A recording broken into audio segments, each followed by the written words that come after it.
In this video, signal, not noise. We're going to look at the Bitcoin price right here, but also this, which is the Fidelity Digital Assets report for both Bitcoin and Ethereum, looking at the fundamentals of both chains. And then this information here, which is both Bitcoin and Ethereum ETF applications.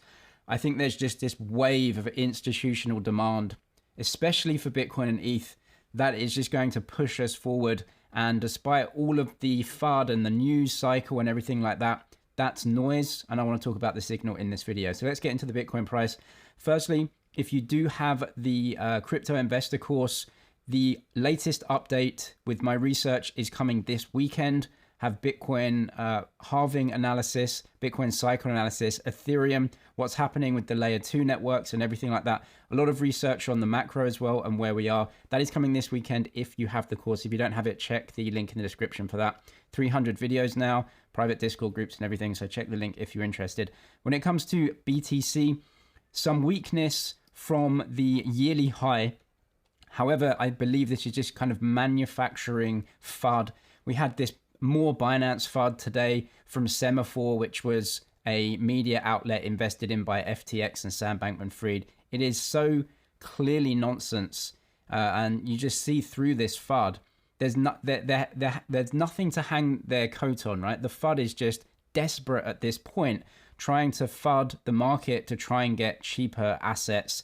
They know what's happening. Since the low, we have seen this uptrend channel, which has yet to be broken. Had a test here and a bounce to the upside, a test here and a bounce to the upside.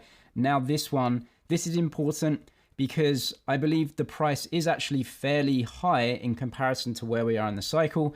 This right here, middle of August, around 12th, 13th, ARK Invest have a Bitcoin ETF application that I believe is going to be pushed back. I believe that the ETFs won't have anything done to them until the Grayscale court case against the SEC is decided upon. So some FUD around here.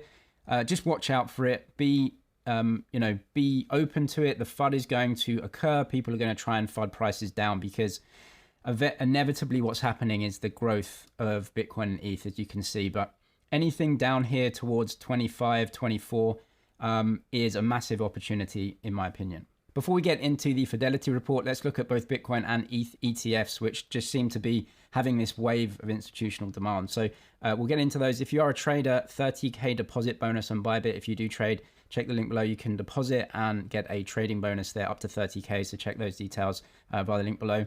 Simultaneous approvals would be easiest step. Now, this is according to Bloomberg Intelligence. So let's read this. If the SEC loses its case against Grayscale, as we expect, the path of least resistance would be a wave of simultaneous approvals for all spot Bitcoin ETF applicants, including Grayscale and the other 8 active filings, which is ARK Invest, BlackRock, VanEck, Wisdom Tree, Invesco, Fidelity, the world's biggest ETF managers, all applied for Bitcoin ETFs at the same time. That is not a coincidence. Something is happening here. If Grayscale wins, the SEC could theoretically deny it again for various reasons or force the delisting of Bitcoin futures ETFs. That's a lot of effort to fight the only crypto asset the regulator doesn't think is a security. So how about timelines here? It would have 45 days to ask the full DC Circuit Court of Appeals to review the panel's ruling. Timelines are nothing more than an educated guess, but we believe a court decision within the next month could lead to ETF approvals coming sometime around October. I have no real insight here. I think that timing is noise and signal is that these ETFs are going to happen at some point. So just relax and buy FUD. Big news though is that ETF futures applications have now flooded in over the last few days. And why would they do this? SEC now ready to consider ETH futures, ETF sources say. Now this is a futures ETF. It's not a spot ETF. I don't believe that futures ETFs specifically are bullish for prices. The only reason a trader would trade a futures product is to short the price of something. However, it's obviously a step factor in a spot ETF because they did it with Bitcoin first. Futures ETFs, they want some price discovery there. They want to see how it goes, and then the spot ETF. And so ETH seems to be following that same pattern. Interestingly, according to two sources who are directly familiar with the latest ETH futures filings, the SEC has indicated its readiness to publicly consider such a product. So things are happening here. The defeats in court. Maybe Gary's lost a bit of his power in the committee of the SEC because of all of these losses and just the ridiculous nature of what he's doing. So anyway, like I said, noise is all of this. The signal is massive wave of institutional demand demanding these products. And this Fidelity report shows that we are in the pre-bull market stage. Things are recovering and the networks are strong.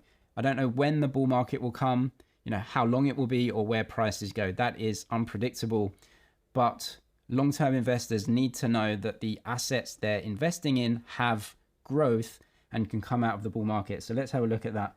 Positive for BTC, according to Fidelity, and positive mostly for Ethereum as well. Just one neutral midterm. So let's have a look at that. In terms of Bitcoin, NUPL, which is net unrealized profit and loss, this metric does a good job of assessing overall market sentiment. After briefly re-entering fear zone, it confidently moved back to the optimism zone.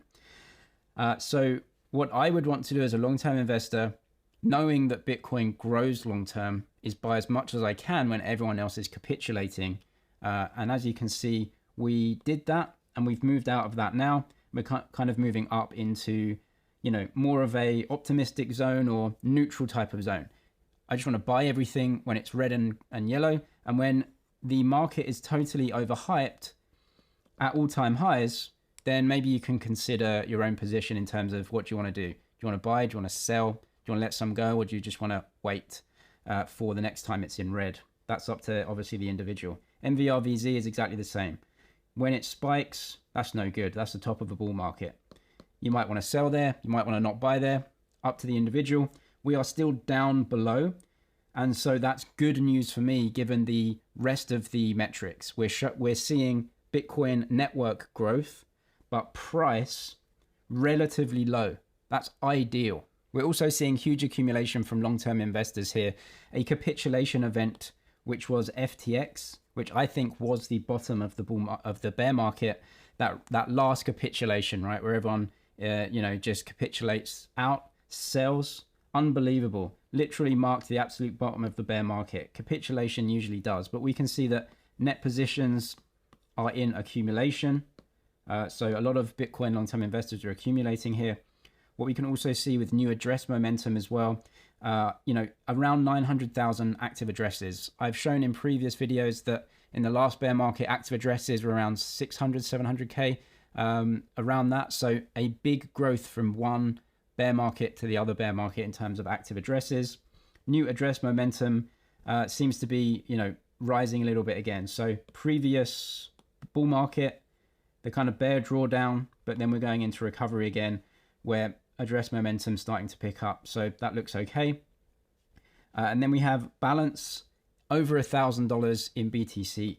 What we can see here is, of course, during the drawdown phase after the bull market, you get a drop in Bitcoin addresses that have $1,000 or so. Now, of course, addresses that had maybe $1,000 or so saw the price drop. And so they're obviously not going to qualify for an address with $1,000 worth of BTC at that point.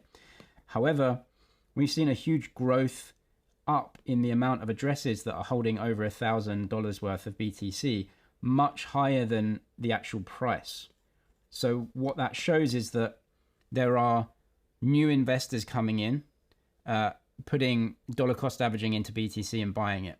And that's obviously positive news for Bitcoin. It literally is just supply and demand at that point. The data for Ethereum also looking very positive. Bitcoin has outperformed a little bit in price terms so far this year, but Ethereum has performed much better during this bear market than it did in the previous bear market in terms of how it reacted versus BTC and how it held up in terms of its price drawdowns. Now that may be because of the way they changed the tokenomics recently with the merge and everything, and now there's no supply, there's no new supply of ETH because network activity is actually creating a negative supply. So network activity is good for the price of each. More activity, more gas fees paid, more Ethereum burned, which reduces supply and increases price per coin. You know, not a huge amount, right? You're talking like 4% right now, right? So the supply growth is, let's call it flat. And there are some staking rewards as well, which is good. So, you know, it's not crazy, but it 3, 4, 5% does work its way out over time. And it's more of a psychological thing where investors can say, oh, I'm actually investing in something that is going to, you know, return some value due to network activity. And so, you know, it's psychological as much as anything else. What we can see here is that, you know, short term prices have changed. See where the red in the bull market draws down past the green? That shows that the price short term is being very heavy and being sold off during the bear market, but that's changed. And so the short-term price action is above those longer-term moving averages, which shows strength in price and, you know, strength in demand over the short term. So again, a potential recovery out of the bear market into that recovery phase. Not a bull market yet. You want to sell at the top of a bull market, right? If you do want to sell, or take profits there if you want, or, you know, just not accumulate as much because you're at the top of a bull market, maybe you think, you know, things are going to get a bit worse. You can make decisions around that time. But for now, NUPL on Ethereum is also showing that, you know, we are towards the bottom half or bottom 2/3 of demand, which is good news as an investor.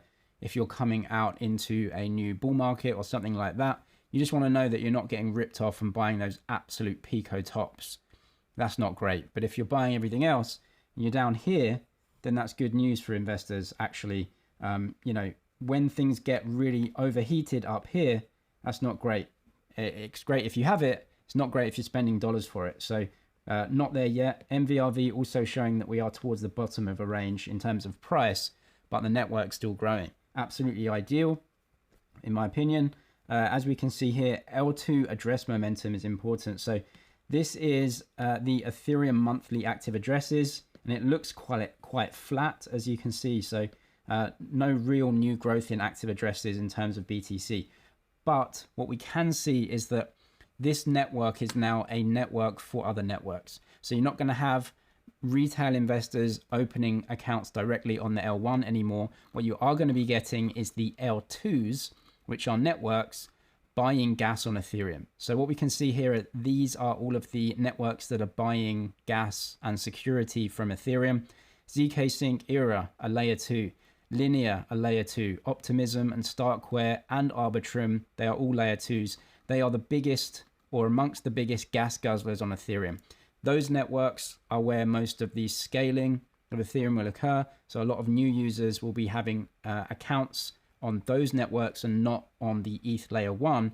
And so this new address momentum is a little bit misleading, because you're not going to see this spike up crazy because people will be opening accounts on the layer 2s. This is a network for networks now. So you might see lower address momentum, but you've got to take into account the ETH L1 and all of the L2s.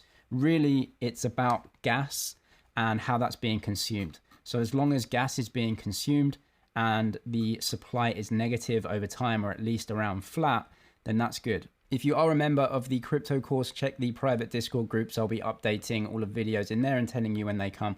I'm James, it's MoneyCG. Cheers for watching, and I'll see you in the next one.